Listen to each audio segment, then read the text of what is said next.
Ndokumbira uregero sweetheart. Alright, kasweetheart takanzwa, but uregero rwei. Zismaira warova ndechikuteedza ndowazvuzvurudza kuti awe wamuzvuzvudzira chi?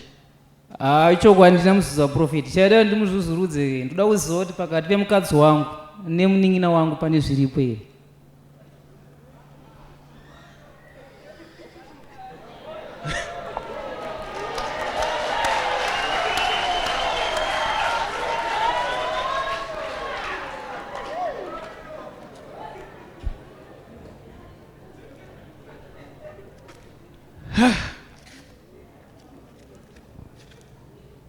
Uri kuti pakati pako iwewe nemukadzi wako ushu nemuning'ina wangu kuti paneka something aripo, chichi chakaitika kuti uzodaro?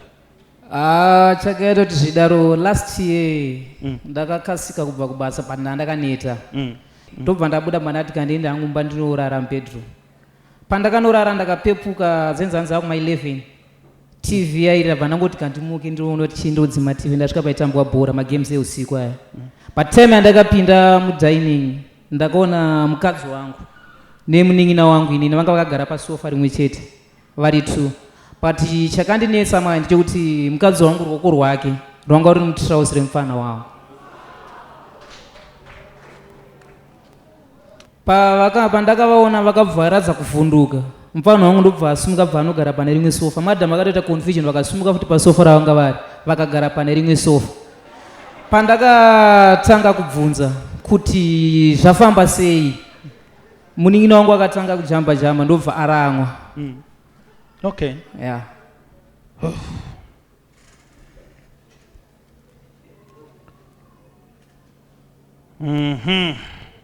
Mama Prophet. Pakakubvunzai kuti sei wangu wakaisa ruoko mutirauzi mabamunini wakamuti chii? Ndakavati ndakumbira bamunini mari yedrink but handina saka ndaitochesa hangu mari momwe mavo. Ndo defense yacho. Defense yacho.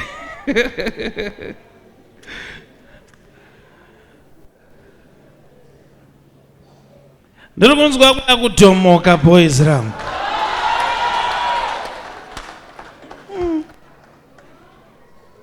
Papa ite kutomoka. Muning'ina wako ari kupi? Muning'ina wangu pandakabvunza nyaya ndichida kunzwa zvafamba sei akabva aramwa ndobva ati ndakuenda kumusha. Asaenda kumusha vabereki vakaradzwa ngo vari kusapota zvakaitwa nemufana wangu, saka akaenda kumusha asi kundo. Okay.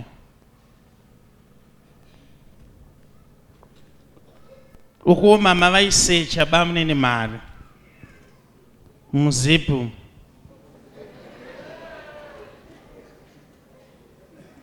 mari dzemazuva ano dzaakugara pakasiyana siyana. Regai ndigadzirise imba yevana. Vangani vanoda kuti tigadzirise vana ava vagare zvakanaka?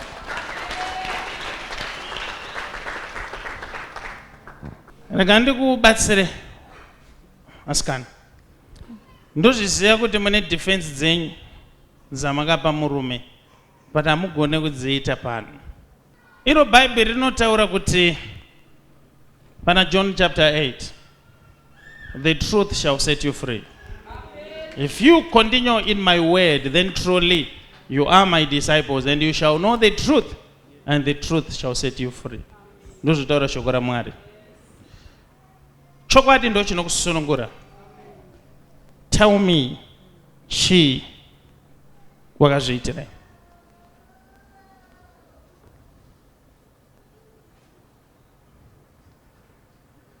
Hazvidairiki.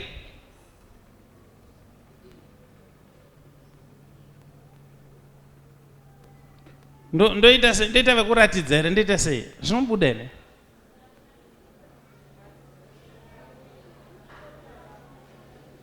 Ongotaura.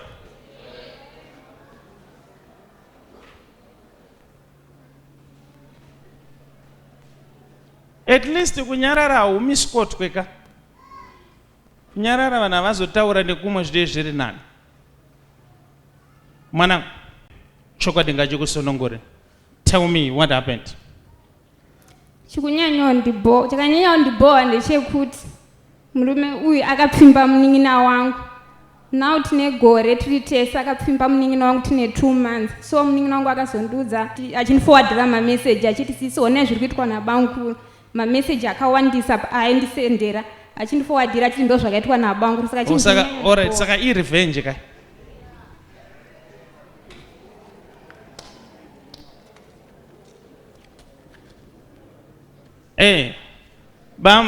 Mkoma.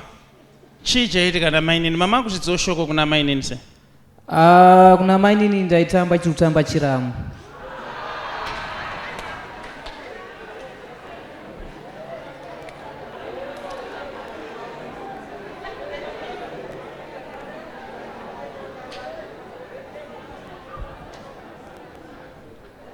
Hakuna chiramu chiri serious kudaro.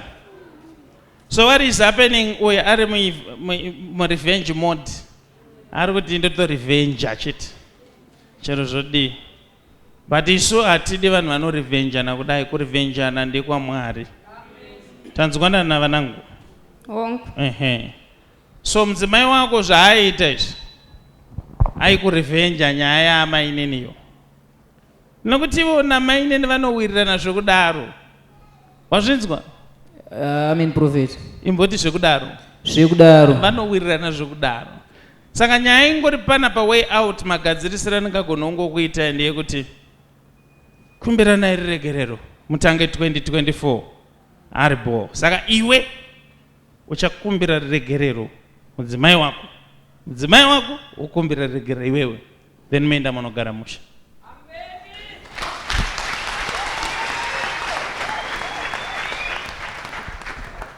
Ndokumbira regerero sweetheart. Alright, ka sweetheart takanzwa. But regerero rwei. Ndokumbira regerero kuti ndakapfimba mainini pa phone. Amurwere maoko. That's being man enough. Zvechiramu mazozvinzwa kuti pasina zvechiramu.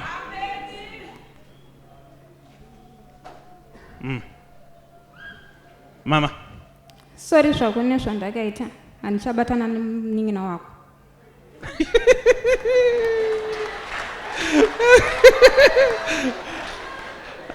Kumukadzi vakwiki. Shamwari kandi kutipe. Enda unosofta mukadzi. Achiri mu revenge mode. Asati abuda. Wazvinzwa? Ndakateerera bandu musofta awo. Ando anonzi damages. Iwe ukaramba uri mu revenge mode yauri. Uchaita wegurwe. Inozvidambura makumbo. Wandi mazvinzwa? Yeah. Enda yenyu munogara basi. Maini na vabatwe.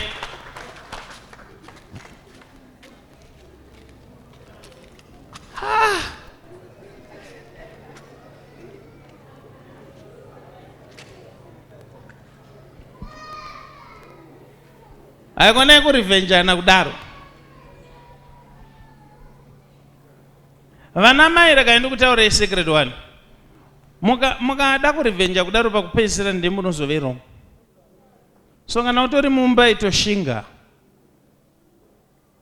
Ina ndijaje. Asi vana vanga vaenda vanogara zvakanaka.